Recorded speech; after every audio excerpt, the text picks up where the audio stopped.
Archon, Gods, Winter LD as well. Of course, welcome back. We're very colorful. May I just add? This is good things. Welcome to the panel as well, Shiver. Thank you.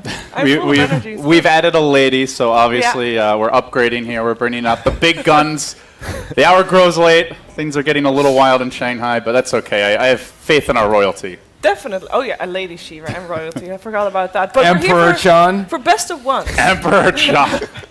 I don't know where we did that. But what does that leave you as, Ben? I don't think that's I don't know. thing. I can be Jester. Samurai Wu. Samurai? Sure. Okay, best of ones, guys. Talking about samurais. Actually 4 teams are going home. There's going to be spectator for the rest of the event. That is really rough. We have amazing games, I hope, because there is life on the line in the tournament. And I know, Ben, you are kind of, you kind of like the elimination rounds, Yes. I believe. Yes. Yeah. Tell us why. It's more interesting. I think, especially if it's best of 1. Like, best of 3 eliminations are kind of interesting, but I find the BO1's way more interesting because teams, we saw a lot more crazy stuff. We just see a lot more crazy stuff. Like, this could be the last game that you're playing. Yes, and actually Shanghai. it will be for 4 out of the 8 And teams. the best part is not only might we see crazy stuff in the game, but we might see crazy stuff outside of the game too. So I think that's the real question is what's going to happen? Will fans rush the stage? Well, Will the heroes pop out of the screens? Does Fans Pit Lord get rushing the dropped to stage? save us all? You have high expectations for this event, LD. A man could dream. There's one thing to note about fans rushing the stage, because our last game of the evening is going to be a Chinese showdown, if you will, of course, with CDC versus Team Nobi. But unfortunately, that game will probably happen past 10 p.m., which means that there is no longer audience allowed in the stadium, as that is an unfortunate turn of events. But that is because of the delay happening. We are unfortunately not able to host them. So. In good news, a Chinese team is going to win a match today, though. Yeah. It definitely will mean. I was Look talking at to the Jack, brackets. and he was... A bold prediction as usual from our resident Chinese fan. I was like, oh, so what are you doing today, Jack? He's like, oh, I'm translating. I was like, oh, I haven't seen you up there yet. When do you work? He's like, oh, I come on if a Chinese team comes on. I was like, so you have a lot of downtime today. Yeah, I was like, are you going to work today? He's like, yeah, the very last match is China versus China, so I have at least one. So he's waiting around all day for his one guaranteed interview. Yeah. What a trooper. He did it for MVP. Yes. Here are the brackets, by the way. Take a good look at these brackets, because if you've been looking at the brackets inside the game client, those brackets have been updated wrong. There will be a fix for them, but until then, look at these and study them and embrace them, as we have the best of 1, so we're in the lower half of the bracket. 8 teams with only 4 making it through the day. So the first one we're going to have is EHOME versus Archon, and the winner goes up against Alliance. That is a rough path already for either of the teams. It's potentially really rough for Alliance as well. BO1 against EHOME that early in the bracket when they started winter bracket. It could imagine getting knocked out like that. That's What about Archon brutal. BO1 against Alliance in the bracket? It started out really rough. Another thing. I mean, it's BO1, right? So there's no guarantee EHOME's the team that advances. I mean, I imagine if you're Alliance, you'd probably rather play Archon, but EHOME has looked a little shaky. Yeah, but They'd definitely rather versus Archon. It's BO1 though. for a lot of teams. Definitely. Regardless of, even if Archon stomp EHOME, I'm sure Alliance would be like, What if it was a fist fight instead of a Dota game? Would they still rather verse Archon? I don't know. None of the Archon guys are that scary. RTK's pretty big. Yeah, they're big. Lana would want to protect his family. Yeah. I would rather face EHOME in a fist fight, though. Why? Well, Why? because I think they are more lightweight Good. Real talk. Are they? Couple small guys. compared to Archon. I mean, for like, sure. Whitebeard's not lightweight, but I mean, are you scared of him in a fist fight? Yes. Mu could be pretty scary too. I don't know. He's got the whole Actually, caveman this look is very going. deceiving, because I remember a competition once where Hotbit was doing competition against several other people, and he won all of them, because there's also, Asians can be surprisingly strong if you don't expect it, so size doesn't say anything in that case. So I take my words back. We're back on this again, are we?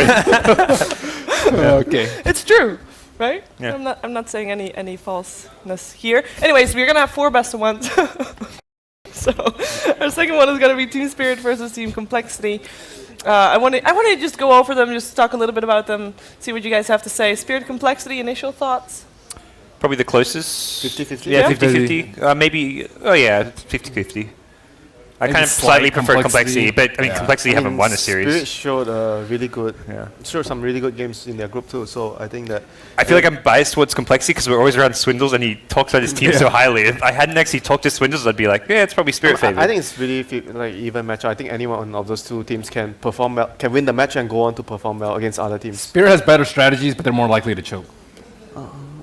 And that is You think roughly Spirit the is better best strategy? one. I think it's much more down to the draft for both teams. Like they've both had games where they just draft themselves into they a both corner. have really good drafts sometimes, but at the same time they have bad drafts as well. Like I feel like they have extremes. You know, they don't have just like a consistently solid draft every game. Like for example, like OG, I can't really recall too many games where it's like, God, OG just drafted like crap that game, and they lost before the game even started. I think the teams are quite similar. They both have a couple star players. If you look at like Limp and then Iceberg, and then they've got these captains who are these great drafters, but individually, it's like can be good, can be lackluster, and they kind of match up very well because of that. So I agree, 50-50. And if you're talking about that being the most even matchup of the 4 best of ones we have today, Vici Gaming versus Virtus Pro. question VP mark. just look a lot better. It's question mark though still. It In the depends, group stage, yeah, because it's a I question mean, mark. you had Vici Gaming who didn't really perform when they went through the group stages, but they're the team that definitely can just make a 180 and just show up to play. That was probably the biggest variation, I would suppose, like variance in between the two teams. Like VP, we've seen perform really well, like 3rd place, and like right now they could get 13 through 16. And so. you look at VP, arguably I think almost inarguably at this point, the toughest group, with Liquid taking down Alliance, looking really strong at that. Obviously, EG, a really strong team, coming into this tournament, performed well, and VP played those teams tight. So, I mean, I think, if anything, VP look a lot better form-wise, but the question is going to be, does Vici finally get it together and step up? Because if you go back to the International, they start in the lower bracket, and I think they won, 5 consecutive games in a row, made a really deep run. BO1s, anything can happen, but I think if there's a team that can pull it together, Vici's on that short list. Get it together. 2 Chinese teams need to get it together, but one of them only will remain tonight in our last best of 1, Newbie versus CDEC. Thoughts? I think Newbie favored. Really? Really? I think think CDC. newbie- I think CDC. What do you stronger. What do you think makes it newbie favorite? They much better early game team. Their play style is more suited to the patch right now. CDC, I mean, they finished last in what was one of the weaker groups ultimately. I worry And- about newbies sometimes because there'll be games where they draft how a very frail hero like Weaver comes to mind where he dies too much. So if they get the right heroes, I think it's newbie favored. But I'm a little unsure about their draft. He even dies a lot when he's on Morphling, so I don't think it's the hero. but that's much more space created when you die on Morphling. When you die in Weaver, you just run and you Not go with splat. how. It's the way he plays, I think. Yeah. I really like those signs. I mean, by maybe the you way. should draft him Maybe Brave right. King, so he gets an extra chance. Wow. Not seeing Havost at these events, it's like How has to carry the legacy of both of the hyper aggressive they're card both players. It's a lot on his they're shoulders. both so similar. Actually, think about it. They really are. They really are. Let's get back to the best of 1 at hand. Archon, EHOME. I know that everybody at home, as well as people on the panel, even though they won't say it right now because I won't allow them to, Oh my. might be slightly biased. Look at that. Do you see that? He's got a tattoo on That the is one of the sticky-ons, though. And one of the banners actually says "eSport Daddy Lamb" in Chinese. Aww. Have there been any equally bold predictions to the guy who said, what was it, the Alliance fan who said that if they won, he'd just get it branded to his body for... But he did that. Yeah, but he did it. Has there been a similar prediction from a Chinese Dota fan? Have I they do not shown that level of loyalty? We wouldn't know. Yeah. Nobody heard of that? You're asking All the right, wrong clearly people. they're fans. That's what the aren't as teams hardcore. need. They need that The motivation. Swedes have them beat. So what I want to do, right, is I know that all of you have your favorites, and I want LD, you're the Archon guy. I'm going to make you... Wait, why am I the Archon guy? You're the Archon guy. I'm Your going to voice. leave both Berlini and Ben. They can choose. They can choose whichever one they think is stronger. You put the Americans on Team Archon, right? No, I was going to say Gods. No, you're on team. Ben's like She said both Merlini and Ben, and Victor and I are still laughing about that. Ben's like the heart and soul of NA Dota. He goes with Archon, I all didn't right? do it I'm on taking purpose this EHOME time. I over want to point it out. What? I'm like NA Dota. I always like. Shut up, you're NA Okay. Dota. No, I'll just do Archon. We'll just do Archon. Okay, Okay, you we'll do select Ben Archon. as your compadre. No, I'm just saying that I'm not Archon. We are Archon. You are- We can be We are Archon. You can Archon. Okay, go ahead. You guys are EHOME, right? So I want you, from this point onward, we're just going to talk about the matchup, but you know which team you represent and which team you want to win. And I want to hear why. Can we do like one pro versus one pro and? Okay, so if you play EHOME, it's a full-on debate. That if it would be, then you list pros, then we'll counter with more pros. Okay. Brood 4th or 5th pick, auto win for EHOME if Archon's not ready. What? They lost with it every game. No, but that was for other reasons, not just because of the Brood. And the competition was stiffer. Okay, let's think of a pro winter. Take your time. They have Moo. Hey, I can tell you a pro if you want. They'll pick Bat Rider. They'll pick Bat Rider. Yeah. But that's so obvious, like, right? Like, they know they're going to pick Bat Rider. Yo, come on, we're on Archon here. Give us a break. Don't All right, EHOME, you have to ban Lone Druid versus them because Old 11 is very good on the hero. We are not going to ban Lone Druid because we're going to pick Phoenix. I don't know, man. Dude. Oh, it's support Phoenix. Old 11 is no longer sick. He had his tooth pulled out. He had a really bad day in the group stages. A big reason why I think EHOME is currently in the lower bracket. Hurts, I heard. He saw himself in the mirror this morning. You know, the pearly whites were looking fresh and clean. No, it's still painful from what I last heard. Less painful. It's got some painkillers. I'm speculating. Point for Archon. In the laning stage, they are normally very aggressive, and they can normally get advantages. And perhaps 11 is still not really up to scratch. And perhaps you were neutral, Shiva. What happened? You got shivered. Your turn. They need help. Shiva's doing better than you two. They look so sad. With Ben and Merlini over here. So she's decided to step in. Okay. But they can definitely take it in the early game. They can You don't have to definitely convince me. run EHOME over. Come I on. think you do have to convince me. No, the problem with them is they will win. Well, you're an Archon fan. They'll get an early game lead. Then, Don't give them then a- something will happen. In That's the Don't not- give them a... Yeah, we're saying that your pro is not really a pro. Damn.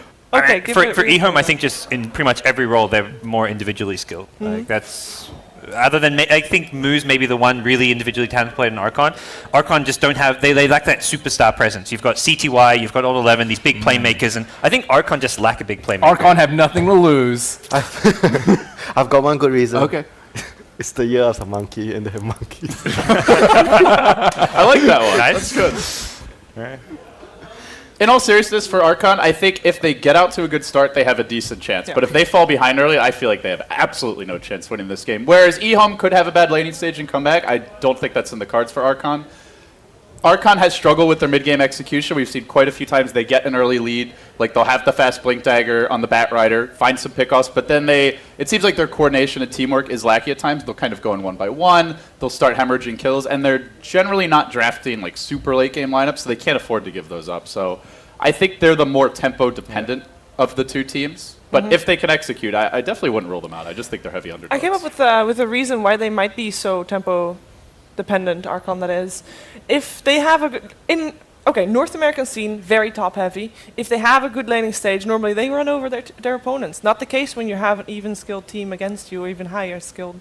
Then you can't afford to make those mistakes. Is that a reasonable, valid argument to make, or is that could that be why they are lackluster in the mid to late game for Archon? Winter? I think it's you can't really say that. Like maybe to a certain extent, it's true, but then again, it's like your captain, right? Because your captain is making a Yes. worse decision compared to the other teams. So, But but it in works practice, versus that is the works case. versus the weaker opponents, but it doesn't work versus the better opponents. Yeah. So maybe you have to change the way you look at the game when you are having much better competition. Now, they did have the time to look at their strategy and seeing why it didn't work and learn from not only their mistakes, but also the mistakes that other teams made during the tournament. Biggest lesson, biggest thing we're going to see change for Archon. Well, yeah, and I guess that's the question. Like, looking at complexity, there was this much talked about mid-Jakiro. We saw it one game.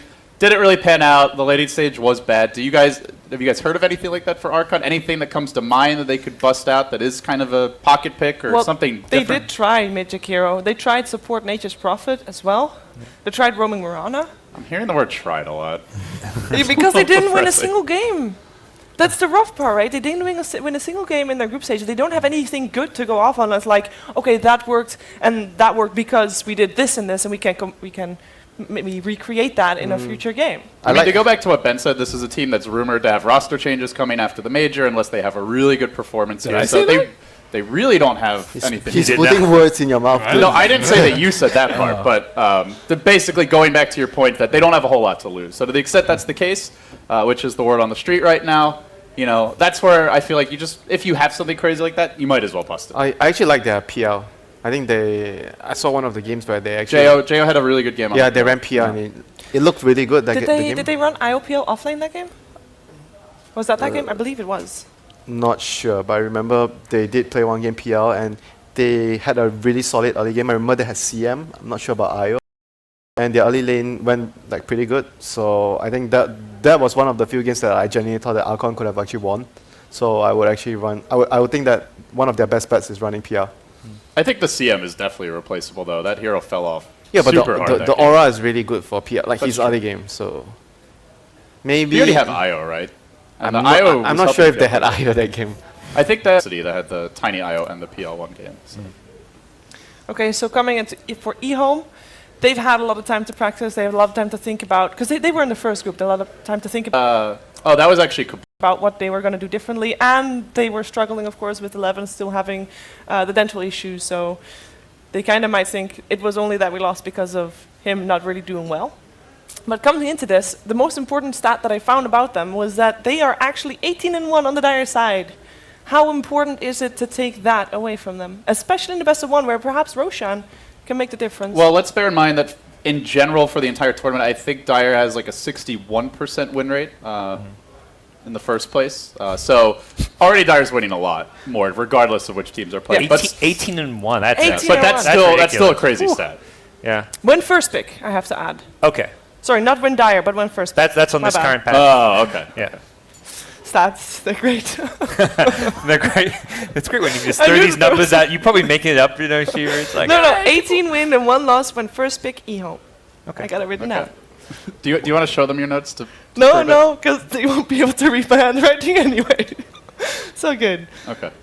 But when first pick comes down to also, of course, who's Radiant, who's Dire, and I also have a stat for that on Archon, because when Archon is Dire, when second pick Dire, normally you have second pick Dire, they are 14 wins and 10 losses, which is a pretty good record for them. So are they going to go... There's always a qualifier. Are they going to go let... it's a good record for them. It's a good record for anyone, not just Archon. 14 and 10. That's above What will 50%. they value most? Getting the first pick What troubles me and is denying that? that's like the best stat that you found. It's like of all the possible combinations. She's like, I can just 14 and picture 10. Shiver like furiously researching. I was like, she knows what game she's doing coming into today. She's like, all right, I gotta find a good stat. Hours later, 14 and 10. That's the one that I'm gonna bring to the panel.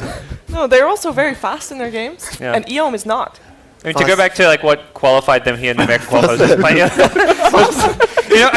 I feel like they play fast tempo is one of those things us analysts say, which we just say because it makes it sound good. Well, he said fast at losing. So they also, when they win, they also win fairly fast as well. I mean, EHOME does tend to run very like timing-centric drafts where maybe they're waiting for like the Tusk to get his levels early on back when they were running that a lot, or if they're running the Lone Druid, they're very dependent on the Radiance timing. They'll usually have a key initiator that needs a Blink Dagger or quite a bit of experience, but once they hit that, they tend to 5-man a lot, or if they're not 5-man, it's like a 4 protect 1 with maybe the Lone Druid off Farmio Zone. So I think it's very important in this matchup that Archon has to disrupt their timings. If they let EHOME just get their key items and then go, I don't think the way Archon drafts they can really match. Time to bust out Fluff's legendary roaming Chaos Knight. Oh my god. What do you get on that? Everyone was Orb of Venom. Aether Lens, dude. No, Orb of Venom. No, you start with Orb of Venom and Mangoes, right? Mangoes, yeah. No wonder you want to see that. You Just want to all see mangoes. No, just but wanna see do you the feel like that's mangoes. actually, like, a Oh, pocket that's strat, legit. something like that would Yeah. be worth it to try in this best of one elimination? How about- Anything Yep. is worth it, but They got to play aggressive. not sure if early that's their early best game bet. laning aggression is what's going to win them games and what has won them games. It's Like, good. what do you think you ban against them? Obviously, it depends if you're first pick or not. I mean, I think if you look at EHOME, Kaka, really good Earth Spirit Ban player, against- and the Lone Druid for 11 is very scary. So to me, those are probably your first two bans if EHOME is first pick for Archon. But I'm wondering what EHOME is thinking. Like, let's say Archon gets Enchantress. to go I think first. Enchantress is one of Archon's best heroes. The Nature's Prophet's another kind Bat of... Rider. Yeah, Bat. And I think it Probably- goes to your point then. The Enchantress, maybe even a Chen, the more aggressive junglers that can actually put pressure on the lanes and snowball the game early. those are probably heroes EHOME either want to deny pick or ban potentially against them. So we look a lot at players, we look at, or rather, we look a lot at heroes and their strategies and timings. But players, which specific players do you feel like need to bring their A game in order to be able to win this match for either team? But let's start with Jo Archon. needs to step it up. Jo. He Yep. was probably the weakest player on the team throughout the group stage. He got caught off a few too many times. There was 1 or 2 games where they looked kind of like competitive for Archon, but it was Jo getting caught out. I think it was the one game where he played a Spectre where he just needed to not get caught while his team found pickoffs. He haunts in to help secure the kills, and he just kept getting ganked, kept basically feeding, and he had a just terrible group stage. I would say for EHOME, I would say 11, but I think, again, he was sick, so assuming he's feeling better, I expect he will play better. So I'm not like, oh, I'm not sure if he will, but his performance was really underwhelming. I know Ben mentioned he looked really uncomfortable in the Void in the off lane, the first game that we cast together as a team, and the last time I saw him on Void, he was just dominant in the off lane. So I feel like 11 is capable of way better than what he showed in the group stage, and that's why I'm even looking ahead, like saying EHOME probably wins this match, then faces Alliance, and I'm kind of scared of from Alliance, because I think EHOME, with a healthy 11, is one of the biggest threats in the lower bracket. Yeah, his offlane in the group stages was a bit lackluster indeed. And It definitely was. for that also, they had a Broodmother in one of the games where he indeed died, I think it was like 3 times in 5 minutes. But despite him being ill that game, that was more like a positioning issue, which I feel like shouldn't have happened regardless. And I think that Archon is a team to try to take advantage of that. If they're going to gank someone, they're going to try 11 because he's the easy target. That game he traded, if I recall. Like, Brood would die, but he would get at least a support. They had to bring 3 heroes. They bought a lot of Later trusted on in the sentries. game, yes, but not Yeah. during the laning stage, Did- which I think is where Archon really needs to get Didn't their he go advantage. mid that game? I remember There he were was- 2 games. There were One 2 he games. went 2 off games, lane yeah. Radiant, one he was dire mid. I actually think EHOME are not going to be coming into this series thinking they want to play Brood. I think Yeah, I it's don't too think high so. risk. Yes, it's one of those picks that can sometimes just win you a game, but in a best of 1, playing Brood is sometimes as risky as versing Brood when it's maybe not your most comfortable strat. Which for 11, he's a good Brood, but I don't think for EHOME because of how CTY and like Old Chicken play in the mid and safe lane. I think it just doesn't. It's not one of their best strategies. or It's safe more lanes. like just something, if you're Archon, you want to be careful going into those last, like the 3rd, 4th pick, that you don't completely forget about it. But it's, I wouldn't say it's like going into the series they want to play Brood. It's just available to But them. I think if you feel like you are the stronger team, you don't want to take any risks. Like you don't want to pick something like weird. You just want stable picks. You just want to play your game and you just want to like finish with as little risk as possible. You don't do anything funny against a weaker opponent, and you don't want to get caught out by the weaker opponent doing something weird as well. So they might also ban it themselves. That's a chance. Does Archon play a solid Earth Spirit out of curiosity? Is that something EHOME would Hello. consider banning against them? Our resident NA I don't expert. think Whitebeard or Fluff play it. I don't think I've seen either of them play it. Are you looking at me? So then, Why then would even he? if they're first That's pick, expert. they likely will have to expend a ban on it. So I don't think there's any way. But that you doesn't get he this play like Archon. Tusk a lot? Like usually the players that play Tusk, they would play Earth Moo Spirit. plays a Tusk though. Oh, they don't play it as support? Let me see. pull up the notes. He has Okay, the so power while, now. while he's doing that, password is 123. I know. Thank you.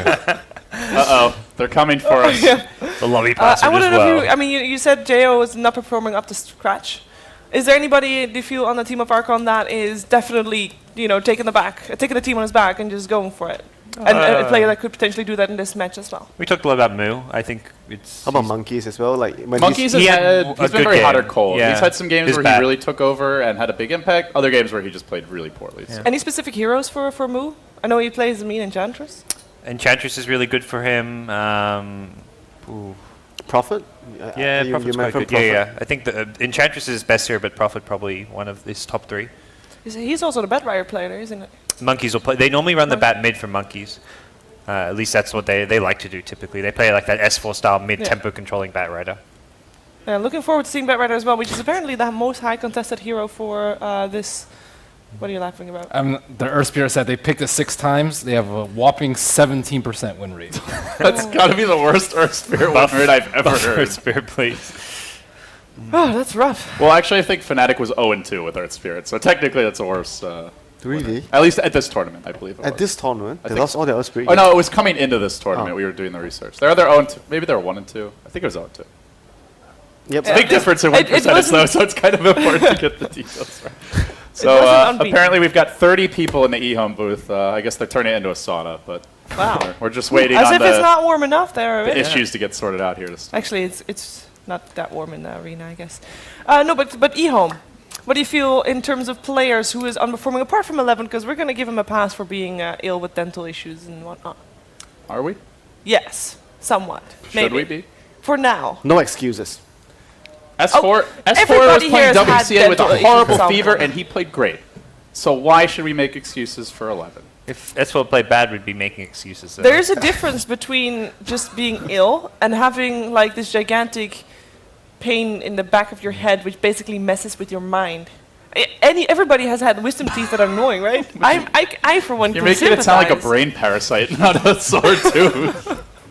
Look, Ellie, we're going to hook up some like electrodes to you. Next time you cast, we'll see if you can cast while experiencing tremendous pain. I've already experienced casting with electric Okay. shocks, actually. So Different I am- then. we I need have had physical the pain. We're necessary thinking like training and drill in the preparation. head or something. Like we're going to up it to the next level. There. Oh, okay. So, You think you're you- telling me that old 11 was having his head drilled while he was playing? You think you've seen everything here at the Shanghai Major? Yo, but Oh, we've got some tricks up our but the, sleeve, don't the you main worry. issue is I heard that the pain was one thing, but he can't talk to his teammates. That was like That's the Oh, big, that's really pretty big. vital. yeah, that was like the bigger problem. But he can listen to his teammates. Yeah, but he's playing Void. He can't tell his teammates, guys, I'm going. He's just like, Chat wheel. You got chat Ping wheel. them out. bro. Just spam ping You say them out. go. Like you got your chat wheel for that. Like come on.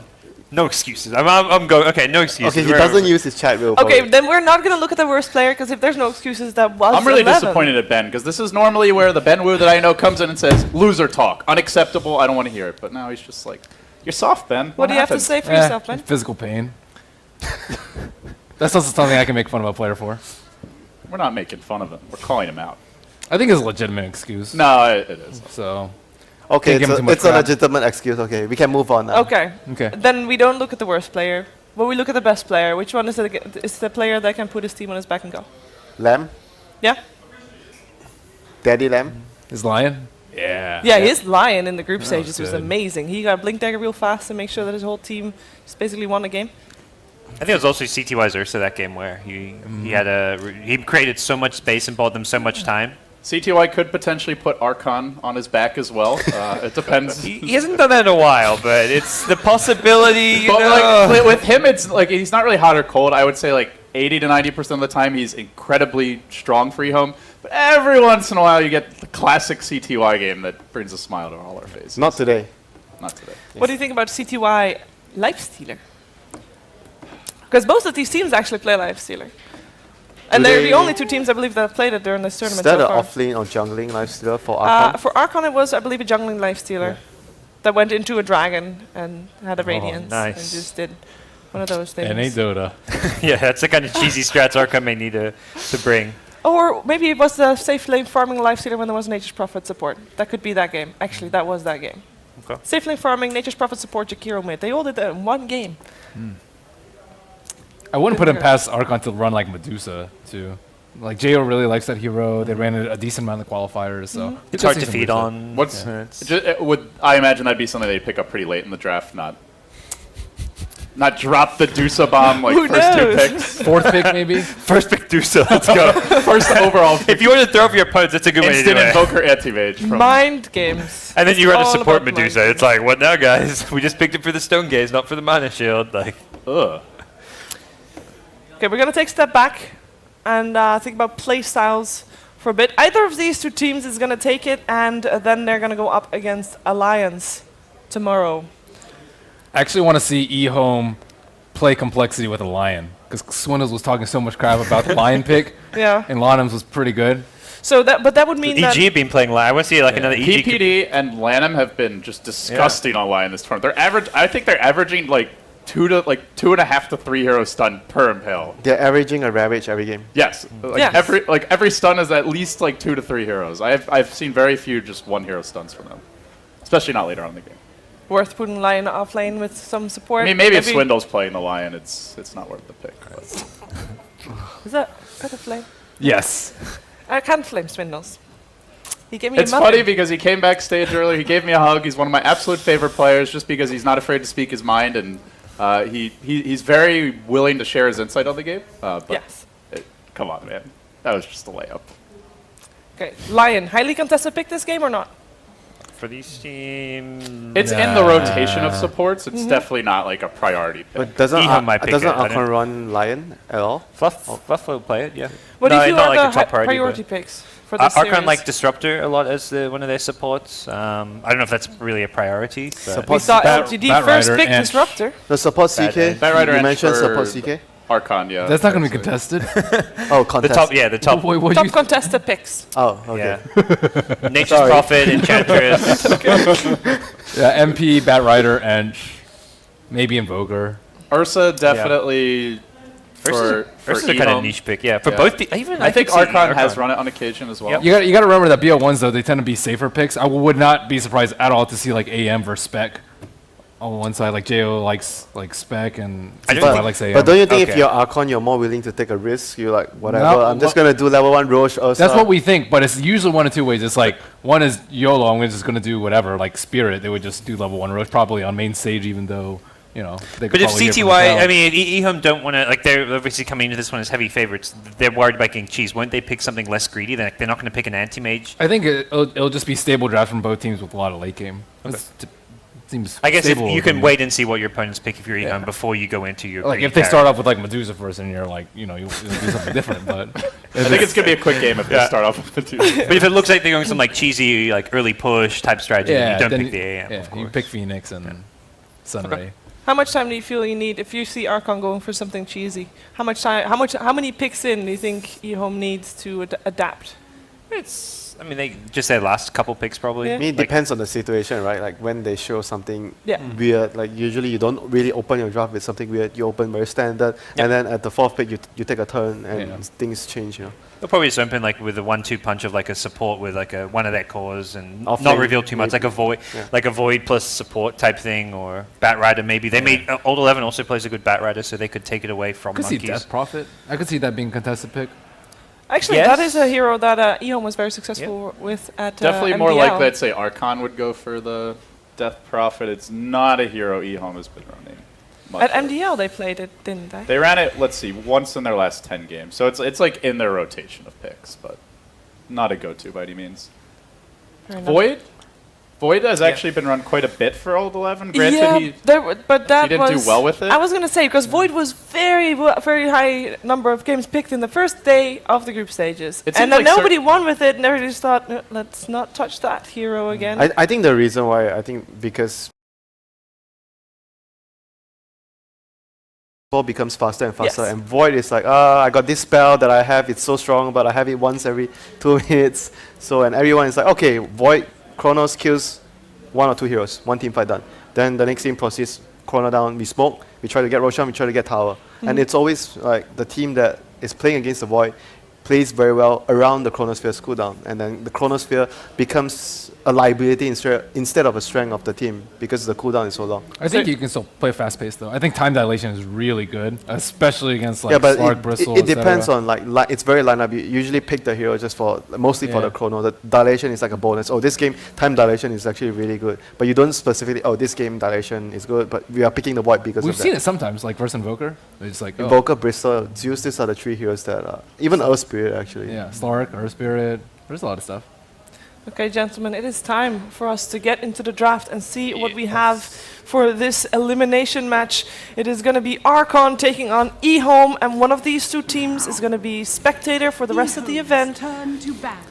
And it's just going to be watching from the sidelines. It's going to be the first team to get knocked out of the Shanghai Major, which is, you know, you're going to share that last place with 4 other teams, so it's not that bad. But to be the first team, I feel like that's like an extra slap in the face. So, well, you wouldn't want to wish that to anybody. EHOME, go for the Nature's Prophet ban first with Darkseer removed by Archon. no Earth Spirit ban, no Lone 5 Druid ban, seconds so But the Darkseer ban is also weird. Like They're against protecting Jayo's lane. That's the plan. You don't want to give him a tough matchup in lane. So what heroes do you ban? Well, okay, so they're going to ban Lone Druid. Archon have first pick. So or does EHOME want to give away Earth Spirit? They're not even going to risk it. But I don't know that Archon would have gone for it. So yeah, what's the JO hero that Darkseer is particularly good against? Spectre. It's annoying for It feels like Spectre's the main one that comes to mind. there's Jug does pretty limited- well against Yeah, him. Jug, Gyro are like the 2 main carries that do well against the Darkseer in the safe lane. AM, Yeah, AM also does Yeah. well. So Bloodseeker. I mean, most of looks the like- most of the All right, carries, let's pick some blood I seeking mean, here, most guys. of the carries do really well against Darkseid nowadays. But we see an Enchantress opening once more because Yeah. this hero is just Yeah, I think this is one of Archon's strongest openings. It also denies it to EHOME. Yeah. Very how often do they actually run him jungle compared to the offlane? Usually it's offlane, right? Usually offlane for They don't really Archon. do much jungle. It is, Probably like No, 80, they run. 80% Moo plays offlane. it a lot. Yeah, Moo plays it 80% mostly. Moo, 90% Moo, and then but they do have the option of jungling it. Yeah. So even if it's unlikely, it keeps the draft flexible early. Yeah. Still, the Batrider we mentioned, I think, going to be probably picked up in the first stage. Either EHOME want to maybe grab it for the offlane, or Archon could try and secure it for the mid. It's good against the Enchantress, but EHOME go a different direction. Oh, that's weird. Old Chicken very comfortable on OD. He had a few games during the group stage, had pretty stable showing.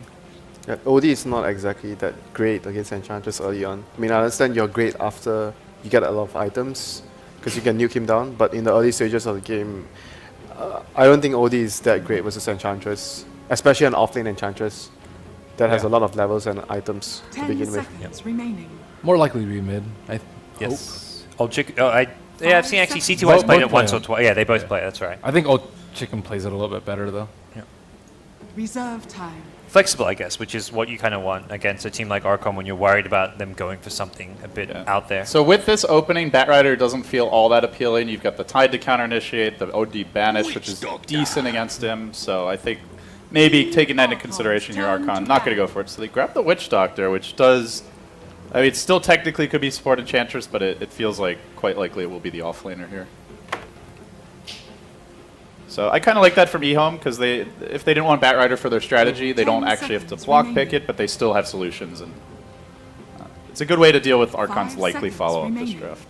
How is Archon going to deal with EHOME? With their massive teamfight potential, their turtle potential? And if you're thinking that Archon is a team that wants to speed up the game and go high ground early, I think Archon right now with Enchantress and Witch Doctor, you have two heroes that excel at the laning phase, and your enemy has two spells that would essentially make their teamfight so strong. I think your primary focus is to just win your lanes and try to slow the enemy down so that they can't really teamfight. I think winning the lanes should be Team Archon's main priority right now since they have the Enchantress. Like they have to find a way that you can use the Enchantress well, because if Enchantress doesn't get a good laning phase, I feel like the hero 10 seconds remaining. is just basically useless after that. Like you need to make sure that Enchantress gets a good lane. 5 seconds. And it's remaining. less about dealing with what EHOME are doing and just playing your own strategy, playing and doing what you do best. So EHOME's turn I to think battle. that's much more suited to what Archon's going to be about with the early game laning presence. they have been running Undying Enchantress on the offlane. EHOME's turn Is there a to chance we'll battle. see that? Is that a That's- lane-winning hero? That's a good way to secure the Enchantress lane. You want her to have a partner that can tank, can make space for her. And the main thing is also securing your camps, because we've seen some games where Enchantress was useless in the offlane because the camps were blocked, so she has to travel back all the way to her own forest to actually grab a creep. So what do you make of this? They banned Bounty Hunter, which you don't see too many teams do when it's Jungle, offlane Enchantress. yeah, so it might suggests suggest- jungle. Might suggest the jungle, but I think it still depends on. It's a hero that can pressure the lanes and be very annoying Yeah, early but on. it still depends on the draft though. I think if you feel like the enemy is drafting weak supports and the carry can't really deal with an offlane Enchantress, obviously having an offlane Enchantress would get a lot done. So there's that. We've seen this draft before from EHOME, the Ursa, OD, and Yeah, I mean, this put is the pieces what- together. This is what I think a few of you were suggesting is, yeah, they could go for something a little bit cheesier like a Brood, but EHOME probably thinking they're the stronger team, just doing very safe, stable. These are all heroes that have worked Yeah. for them. They have And- team fight, they have decent lanes, they have great late game. It It's does pretty reveal well everything, though. They picked up all their cores here. They are on Dire, so they can use the Roshan. I mean, it's not so good to sometimes reveal your all your early. cores, but But Ursa's good this game. He's but at great the same against time, Edge. you guys mentioned Team 5 Archon seconds might be the team that would want to use Ursa in this sort of situation, this BO1. So Reserve maybe EHOME are considering the fact that we don't want to get cheesed by that, and we just want to make sure we secure Ursa and we are on Dire side. They probably have a very clear plan that we want Dire and we just want something that can abuse the Roshan over and over again. So what do you guys think they get to deal with the Ursa at this point? They don't have their mid laner yet. I mean, Viper. Viper matches up well against Ursa. Do they play He's- Viper? Does he play Viper, Ben? Monkeys? Yeah. Sure. Is Do you it? think Viper is good this game though? I don't He's think very weak Viper's team that fit- great. I team mean, he's fight. okay versus OD, but aside from like even then, he's like not that great versus OD. So would you prefer something else, like for him? Like, what else does he play? He plays a lot? good Invoker. he plays Bat Rider. Invoker's still good, I think. Oh, is this his hero or this is the EHOME's offlaner? turn to pick. Are they going to copy what EG did? Have run Beastmaster Tusk support? Ursa. That's Turn to dirty. pick. It's risky running the Beastmaster jungle because of the Ursa. Like, if you don't do anything, the Ursa just takes Roche. Beastmaster's a little odd this game. The Ursa, once he gets an Ags, is great against him. You've got the OD Banish to counter the Roar. You also have the Snowball save to deal with it. There's Prison and Snowball. It And It feels like they everything, have, so- it doesn't feel like they're picking him for the Roar, because there's It's the so many Hawk. ways to deal I with think it. it's the The Hawk. vision, yeah. because- They could have taken Night Stalker though, which I mean, we've seen it's success from as well. easier to rely on the Hawk because, like, for Night Stalker, maybe you need your Aghanim's, but Yeah. for Beastmaster, in case the Roshan happens early, you have the Hawk to scout it out. So maybe that was the idea behind the Beastmaster pick 5 this game. seconds remaining. Do you like the Slark pick, Ben? It's alright versus Ursa. Although, I think he can just get bursted down super Reserve easily. time. He's like so heavily farm dependent and making sure he has a good lane. And versus Tidehunter, I don't think it's going to be that easy.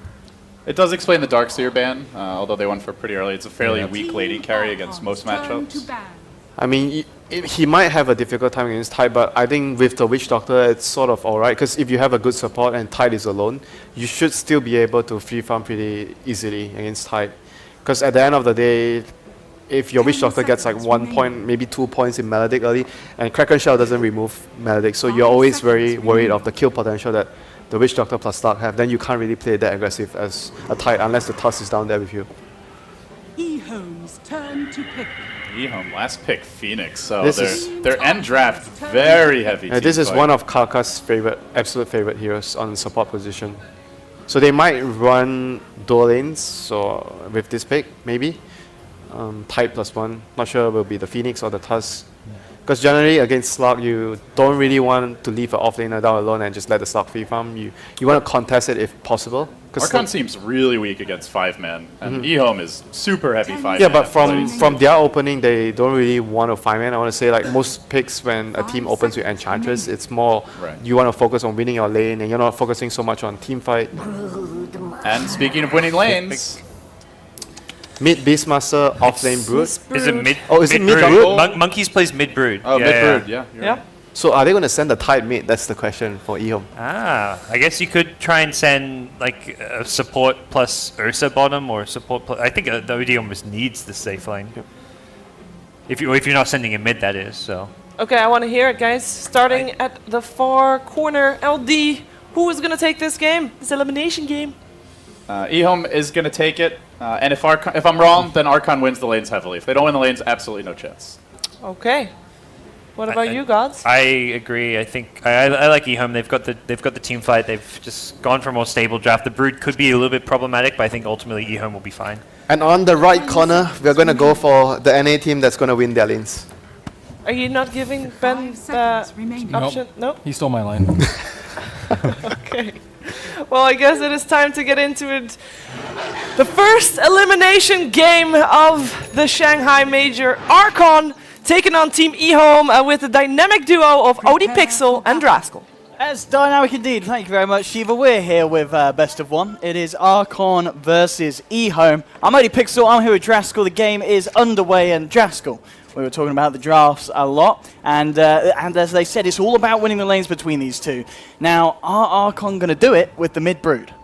Well, we're going to have to find out. I think Winter brought up a pretty good point. It's kind of like a mind game. Where are we sending the brood? Where are we sending the tide? Because if, for whatever reason, EHOME expect it to be a mid-brood, then they just obviously send the tide wherever that hero is going to be. Yes. And I think it's really hard in the early game for brood to move around too much because you have to worry about web cooldown. So once she places nets or webs, it's kind of like you need to stay there for at least a little while. So I think that EHOME probably have the advantage in that regard, and it's kind of like LD was saying, if they don't win their lanes, their team is actually fairly greedy. A lot of their heroes are squishy, they're going up against an OD, the Slark needs a lot of farm, the Slark is also not really a good laner by any stretch, so I think it's a little bit problematic, but it can be done. The Enchantress is going to be relied on heavily in this early game, no doubt.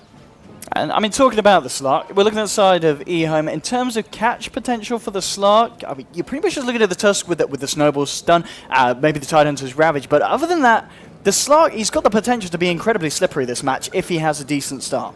Yeah, that's the thing. It's just the way that the hero was picked that kind of makes me skeptical of it. I think that Slark is actually great in a lot of lineups. It's just a matter of, again, the kind of greed that they're going for by picking a hero in this situation. EHOME Going for a 5-man smoke. And indeed, talking about the Slark, he's Yeah. about to receive a full 5-man to the face here. Jo in the jungle, he's going to walk straight into the smoke. Lanham's going to spot him out.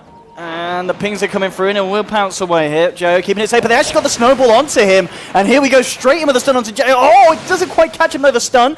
He still hasn't got a pounce for 12 seconds. They'll start to chase him. The Furious Wipes are stacking up here. Jo, he continues to run in sweeps Kaka here on the big bird. And it looks like Jo will be the first death here on the side of Archon. EHOME picking themselves up the first blood. Old 11 doing it with the classic start off. 2 GG branches now on the tide. That was the patented use my escape before the enemy team initiates on me death. That was like completely just mechanical mistake. There's no way you ever leap there unless the Tusk uses a spell.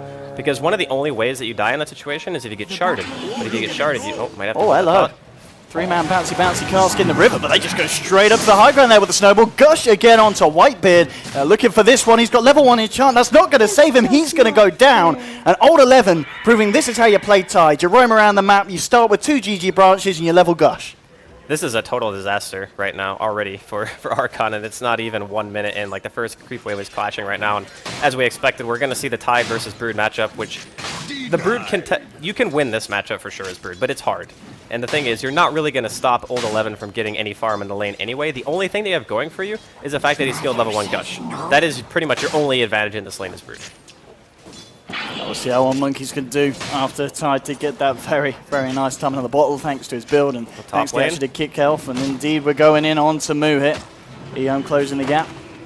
And looks like they won't be able to dive that one. He's going to be A-OK for the time being. So that's your top lane, that's your mid lane. What's going on down on the bottom lane? Can we expect a little bit of a difference in luck here for Archon? Is Jair going to be alright on the Slark here? Well, it's again, the Slark's not necessarily a super strong laner, but if you see what EHOME are doing, they're actually not prioritizing this lane at all. They're just kind of leaving Old Chicken down here on an off-lane OD, and I think this is more just a reaction to the way that the overall lane shaped up. As soon as they saw the last pick Brood, they knew they kind of had to change things up, because obviously you can't send OD in that lane, and I think they're prioritizing giving Ursa the safe lane because they want to make sure they can secure Roshan.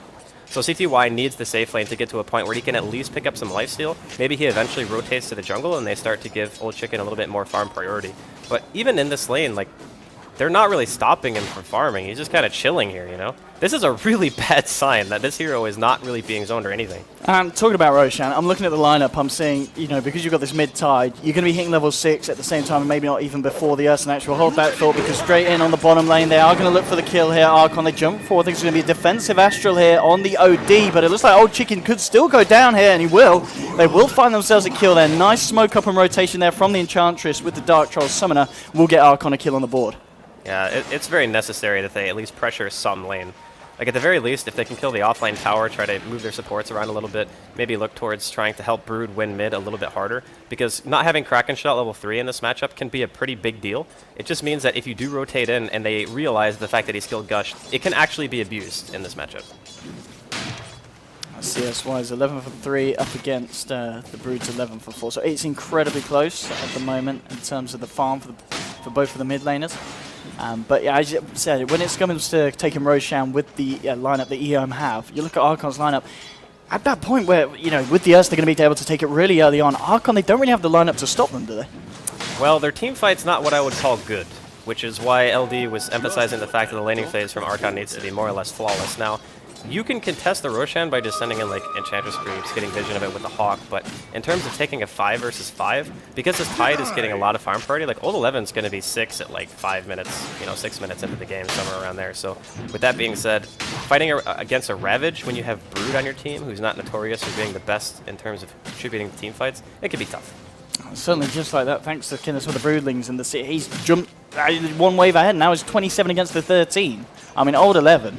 He's starting to have a grand old time here in the lane. It's getting a little bit harder for Monkeys to kind of stay toe-to-toe with the Tide.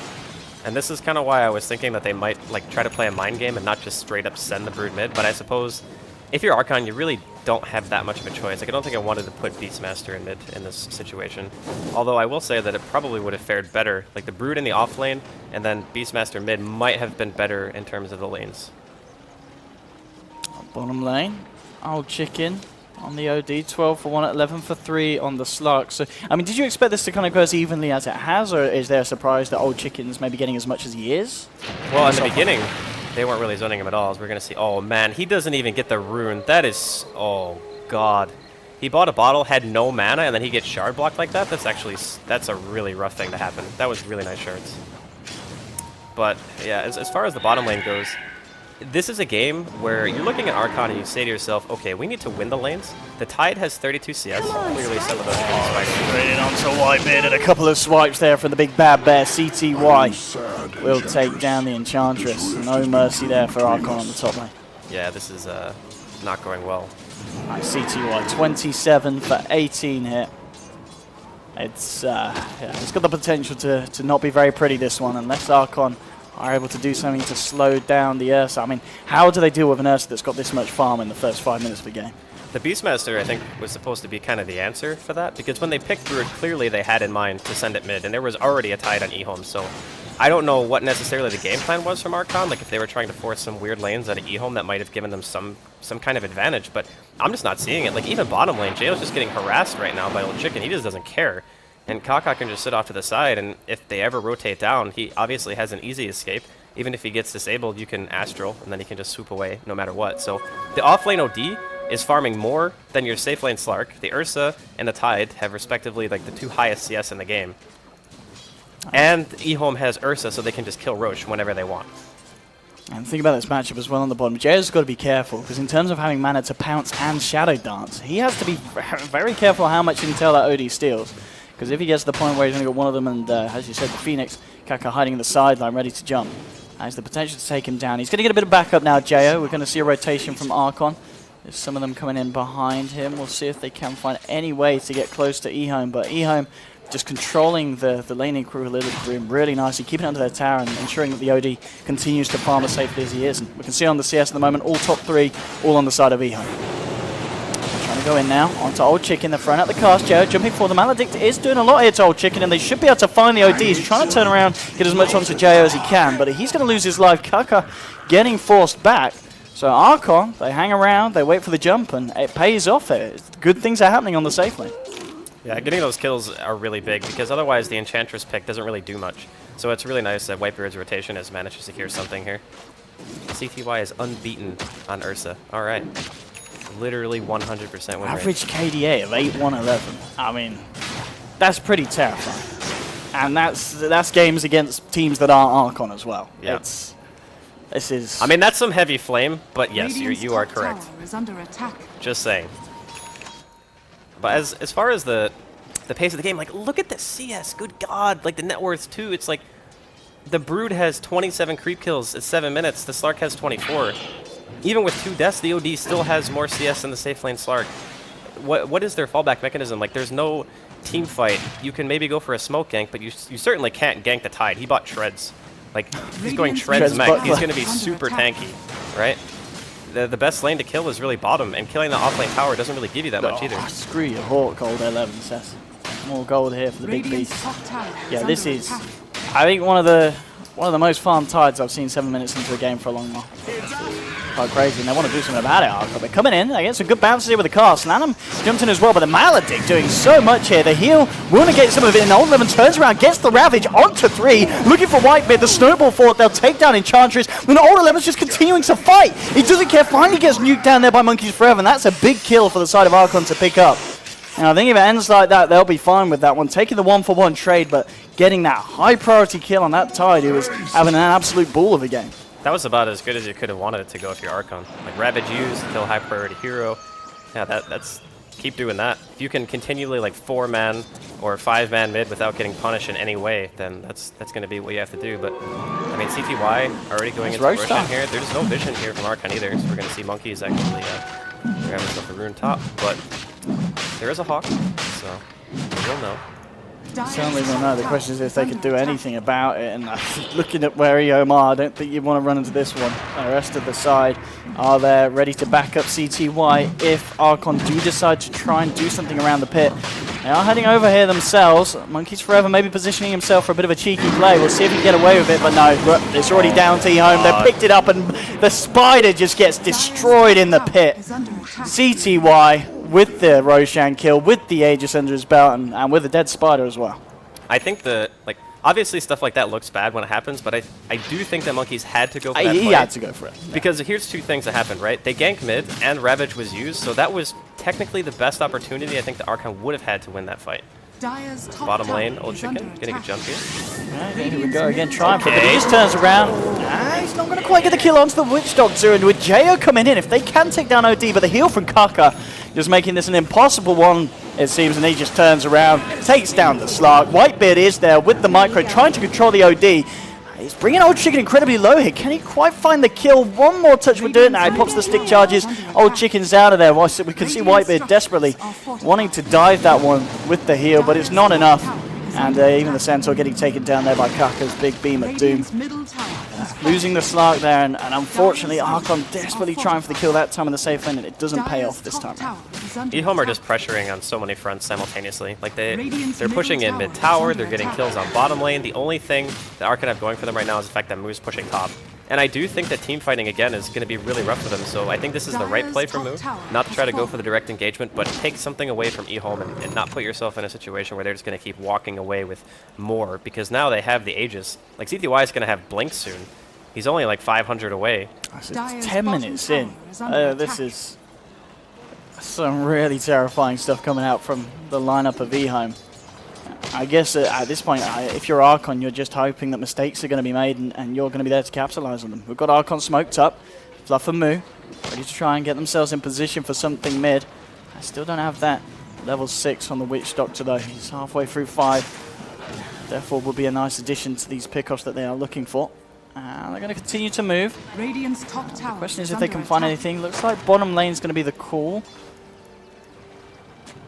Tier 1, still pretty much at full health here. It's going to be a hard kill. They do have the Primal Roar to try and set something up. Kaka has got a Supernova. Can they burst him down before he gets it off? Here we go. They put the Primal Roar. They jump in. Have they got the burst? Yes, they have. They'll take down the Phoenix before he can get the ults out. And a nice little bit of movement there from Archon. Now the rotations that they've been doing have been working every single time they go bottom. This seems to be the lane that has the most success so far for Archon, and as such, I think they're going to try to go for the tower. Unfortunately, Roshan's already dead, so this tower doesn't mean that much. So EHOME kind of want to try to fight this. And they do indeed. Snowball to lead in straight onto Boom. Lanham's got the control. Old 11, Old Chicken and CTY are there for the party, and Beastmaster stands still, that accepts his fate. He's down, and they're leaving at the tower denying. That is going to be a Blink Dagger now done here for CTY. Good God, man. Actually, no, saying that, did he buy it and then sell it? Yeah, he's he looking did. for alternate builds. We could Yeah. see... Oh, they're just going to pick it up for the side shop. I was hoping we were going to see some CTY Ursa style, skill build, item build that's going to be a bit funky. And, whoa, Kaka uses Dust. He spots Monkeys Forever out straight away. Old 11 is there. They do have a Ravage if he wants to use it, but by the looks of it, with the Sunray, they're not going to need to. They'll pop the Supernova to make sure he goes down, and they want to kill the babies as well. They'll get it. More money there for this Phoenix. And again, EHOME there with the kill. 8 for 4 at the moment. CS-wise, with this Tidal, it's got over 100 CS at the moment, and involvement there in more of the kills. Ursa, CTY just starting to move around the map and just dismember the heroes on the side of Archon. So with the Ursa that's snowballing this hard against heroes like Enchantress and Witch Doctor and things like that, he's going to more or less disintegrate any hero that he touches. And the fact of the matter is, Archon have a whopping 2 disables. So they have Cask from Witch Doctor and they have Roar. If neither of those things are up, there's not even like a reason to buy BKB. So you're going to see a Roar here. It's going to be a nice one if they can find it. Monkeys Forever coming in as well, but the Snowball there to bring Old Chicken out. Here's Jo jumping forward. They'll look for the OD kill. They will get it. They'll take down OD. Lanham pops down his Igloo. TP's out, gives them a wave. Lanham is out of there. The car's not coming out in time, unfortunately, to stop the TP. But again, this seems to be the lucky spot here for Archon. They keep finding big kills down on the bottom lane. Well, a lot of their vision is prioritized around bottom. Like, they have a Rune Ward, they have the ward that's around Roshan, so they can see a lot of rotations coming in from EHOME so long as they're not smoked. So I think it's just a lot easier for them to prioritize this lane when, you have vision around it. Just like common sense DoTa, I suppose. Still, every single time that Archon get a kill, it doesn't really feel like they're doing anything in addition to it. Like, we talk often about, okay, your kill's good, but does it get you a tower? Does it get you Roshan? Any sort of objective? And most of the time so far, I feel like the answer has been no. And even though the Slark potentially on paper could carry during the late game, you're up against an OD, you're up against, eventually double Ravage and Ursa. And your only backup is like a Brood who, again, not really the greatest in team fights, and you still only have Trits. And it's 14 minutes in. Talking about the Slark, a lot of pressure here on Jerry this game. how does he have to build? Are we going to see the Blink, the Shadow Blade, or do you need to go for something like an SMY so you can just man fight, have a little bit of a presence here at this point of the game? Honestly, I think going things like Shadow Blade against a team like EHOME, who have insane 5-man potential, it's kind of counterintuitive. So a lot of the time you would want to use it as an initiation tool, but you just can't. Old 11's going to spot out Fluff here. He's going to go on.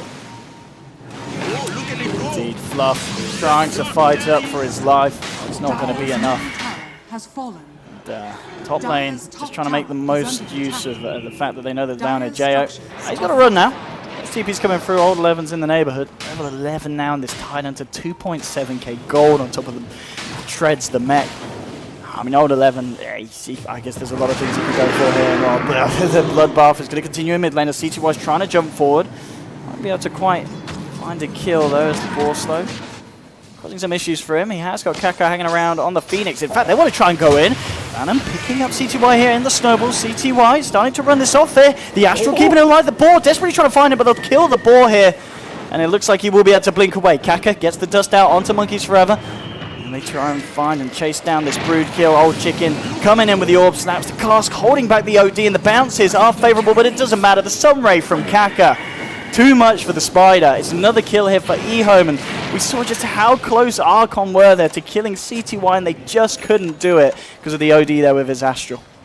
God, that's got to feel so bad. You feel like you finally are going to get like a high priority kill. You know, CTY hasn't even died yet once this game, and he gets away in that fashion. It's making it very difficult for Archon to get a foothold in the game when they can't really get anything big in conjunction with their kills. Like, I say that, they have all the tier 1s down. Like, that's definitely something that you can look to and think maybe, okay, we could try to contest Roche. Phantom, pop down the shards here, snowball across, straight in with the punch onto the Witch Doctor, bam! Old Chicken with the right clicks. Old 11's moving in for more. He does have a Ravage if he wants to use it. It looks like, the shards won't quite catch Whitebeard. He'll get himself away. Archon only losing the Witch Doctor here. Could be worse. But EHOME at the moment just really asserting their dominance this game, and it's not looking pretty for Archon. It's like you said, the only real thing that Archon can do is try to contest Roshan, maybe get a lucky smoke or two, try to change the pace of the game that way. But as it stands right now, EHOME have the team fight advantage, they have the late game advantage, they have basically every advantage except for split push, which their team isn't necessarily amazing at going high ground, so Archon can definitely buy time that way, like put Sark in another lane, put Moo in another lane, or the Brood, try to split up EHOME a little bit. But as it stands right now, it's 17 minutes in, and EHOME are just like, we don't care if we kill the tower fast, you just can't kill us. Let's see what Archon's answer is going to be to this. Moo actually is going to be the one drawing them away, but CTY blinks forward the ball slow.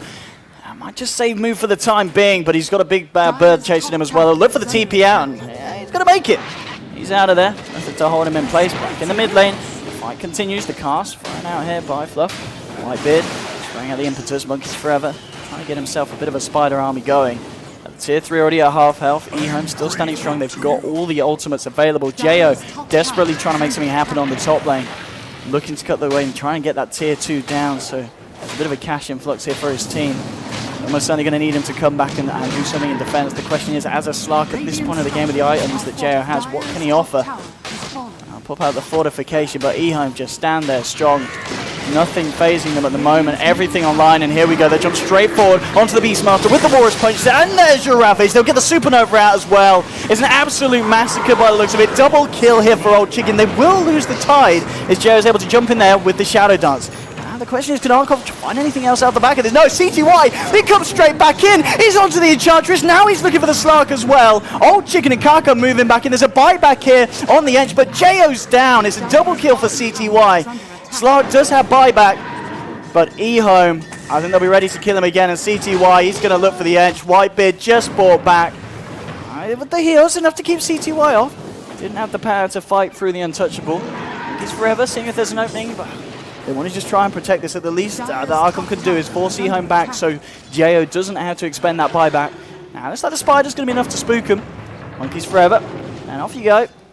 Off you go, that's right, back to you half of the map. And well, they will survive. It did cost them a few buybacks, but Archon, they keep the Rex alive in the mid lane. Yeah, the Brood ended up doing quite a bit of work there. Like, he was cutting people off as they were leaving the base, ended up securing a kill on Lanham, and making it so EHOME basically can't overstay their welcome. They know Roshan's up, so the only thing that EHOME really need to do in that situation, they already killed the tier 3, they just back, they don't lose anybody else, they can go as 5 with Ravage, who's going to be up in about a minute. And then you can just go for the Roshan and then force Archon to come to you. If Archon gave that away, I think it's probably just Rax due to the fact that it's already exposed.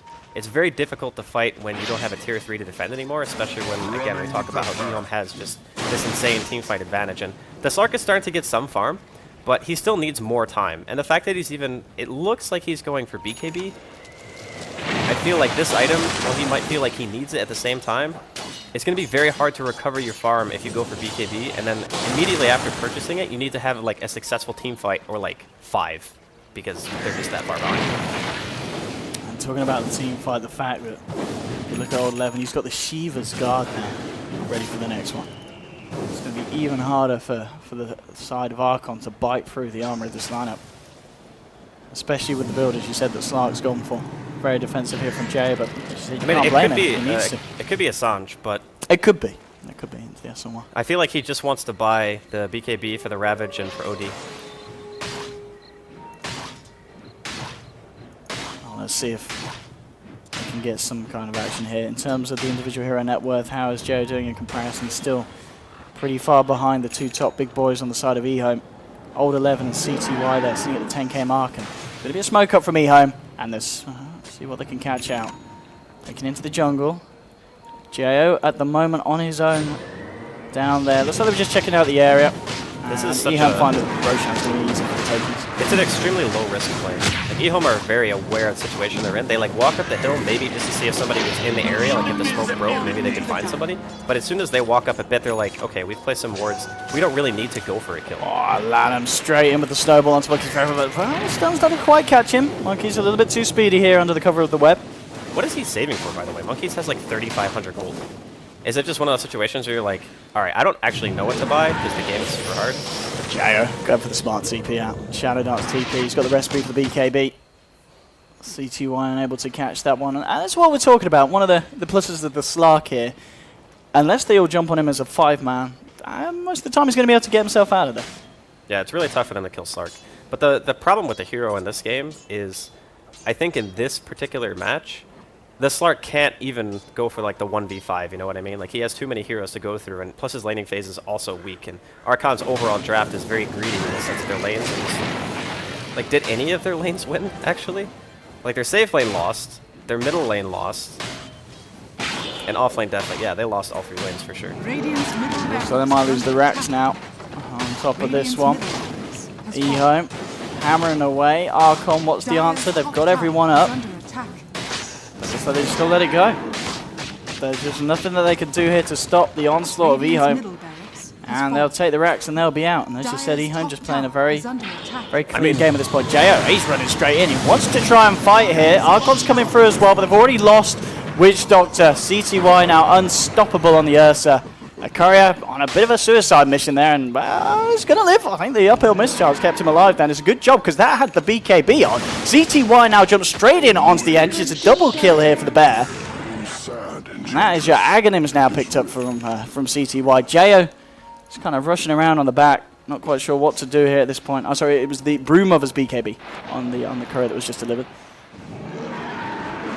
And Monkeys forever with that BKB. Is he going to save him against the bear? Oh. The invis certainly is. Yeah, I'm not quite in range there. So help him out with the protection. Jo. Still looking to see if he can get himself back in. Old 11. Hope the Shivas catches onto the Beastmaster, and he will. He'll get the slow on to move. Getting the ball out. CTY just jumps straight in. They'll turn around with the roar. Jo stuns, gets a message, shift steals, and this could be a big death ward from the high ground. Supernova's pop, but CTY's getting low. CTY will go down. He's got the Aegis though here. Monkeys forever. BKB's up. He does take down the Supernova. This could be Archon turning it around in some shape or form, but CTY, old chicken, they're still ready to fight. They're on the sidelines. Jo, he's got the Shadow Dance, but he's running. Pounces away. He's terrified of this Ursa. There is a level 3 here, 3 Necro on the Beastmaster. So Archon, with a really nice death ward there, they're able to burn through the Aegis, and they don't allow the Phoenix Kaka to get off his full Supernova, and they get the kill. I mean, EHOME are just overstaying their welcome right now. Look at there's tier 2s in top and bottom lane. Like, why are EHOME even here in the first place? I think they're just kind of going a little bit too ham for the moment. They'll realize the mistake, and as you say that, they're just rotating towards bottom to make sure they take the safest route to victory. But stuff like that, I think they just, in their position, feel super confident, as well they should, because they're kind of dominating this game right now. And I don't think you're going to be seeing anything silly like that again. Radiant's Now bottom down at the tower bottom. has That fallen. is the BKB done for Jaya.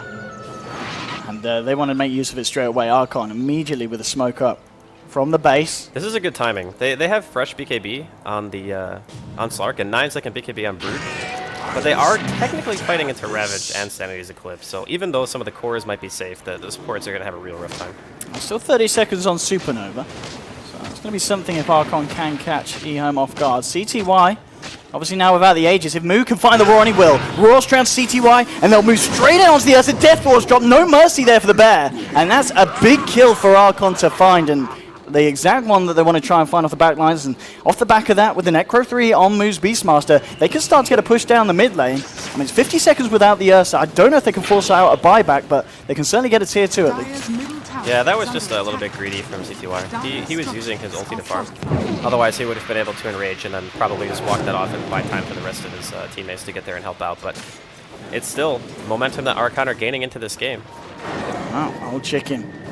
Send this one up here with the Astral Lanhams there as well to trap Moo. A snowball straight onto Beastmaster. Jeo with the BKB though, he wants to find, so does Monkey's Forever. They're focusing Lanham here. With the mech's popped, he's out of there. All in with the Shivas, turns around, gosh there, straight to the face of the Ench. Lanham will, no, the Astral, keeping him alive. There's your Ravage from Old 11. Monkey's getting taken down. Odie is just too strong. Double kill for CTY. Everyone apart from Jeo dying on Archon. And they keep Lanham alive there with that mech and with the Astral just in time to save the Tusk. Just teasing him in front of Archon, and they just can't get a single kill. Well, it looked really good there for a second or two. And then Ravage happened and OD. That game was hard. But EHOME still just holding a very, very strong presence in this game against Archon. I mean, it's kind of rough because you watch the game and you're looking at the situation, it really feels helpless for Archon because they just don't have the team composition to go up against EHOME. Like, they have to play perfect DoTa. And like all their smokes have to work, and they have to be able to take Roshan away from EHOME. It's a very tall order. Oh, they have got the Death Ward here, but they've got to be aware that Kaka's got that Supernova Tower ready is and under waiting. attack. If they want to try and make a jump. Joe. Coming there to catch on to Old Chicken, who's already blinked to safety. And EHOME, they are sticking together. EHOME very much comfortable. If Archon want to try and force a fight, CTY down on the ground, asserting his dominance. That's a nice cast. He's going to bounce between a few of them. Samurai coming out with Kaka. Old 11 moves in now with the Shiva's guard here. Fluff dropped down the Maledict to catch out the Tide, but Old Chicken with the Astral against keeping the Tide alive. The Death Ward from Fluff doing a lot. Now the Supernova comes out. Archon, they're deciding, can we go for it? Can we not? They're looking for it, but it doesn't matter. Odie's just there pounding away. CTY is one of the Ursa. They're all dead on Archon. EHOME now 27-9 at 27 minutes in. There'll be a buyback from the Witch Doctor. Fluff getting himself back in there, but it's only the Beastmaster who's going to be able to join him. And this could be the end of what was nothing less than a nightmare here for Archon and Yeah, it all goes back to the draft. EHOME, they had some pretty unconventional lanes, but that just was necessity due to the fact that there was a last pick Brood. Archon ended up putting him mid. I kind of see where they were coming from. They thought if they could win the lanes really hard, play to their strengths, as God was saying on the panel, that they might be able to take the game. But this draft just felt like there was no real opportunity. Like, their win condition was ridiculously hard. It's like, win all 3 of our lanes, which they won none of them. And then hopefully we can snowball that into a Tide Hunter lineup with Ursa, who has insane Roche potential, and OD late game. they want to fight. They really want to try and do something here, Archon, but they just can't. GG is called.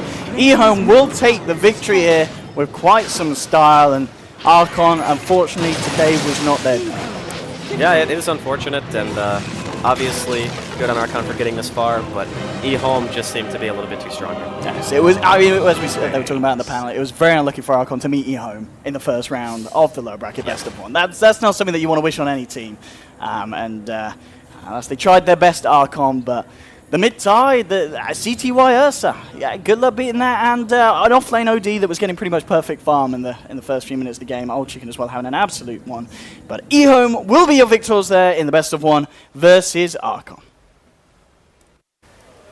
Yes, indeed. Team EHOME victorious here in the first elimination match, meaning that they will move on to round 2 of the lower bracket, which, unfortunately for them, perhaps, is also a best of 1 against none other than Alliance. Who knew that EHOME and Alliance, 2 teams that for many people were considered the favorites, would meet in a best of 1 already in round 2 of the lower bracket. But Archon, They won't be making it to round 2 at all, as they are the first team to get eliminated. And of course, welcome back to the panel again.